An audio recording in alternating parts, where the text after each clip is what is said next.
Hi, my name is Christine Moad. My pronouns are they, them, and I live in Nichols, and I am a musician and filmmaker.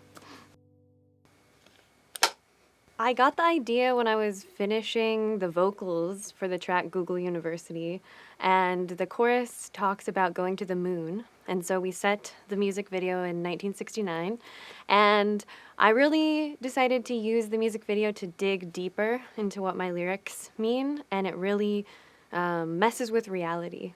And who knows what is going on, but it's up for the viewer to decide. First of all, the Surf Ballroom is absolutely stunning, and I grew up near Clear Lake.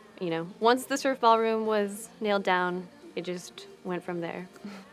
I'm genderqueer, and so that is always something that just by nature of me creating art is in there. And so just nothing is ever quite what it seems, and never to make an assumption. And so really the way that we ended this film is up to the viewer to decide what is reality. I could tell you my interpretation of it, but I would rather just let the viewer decide.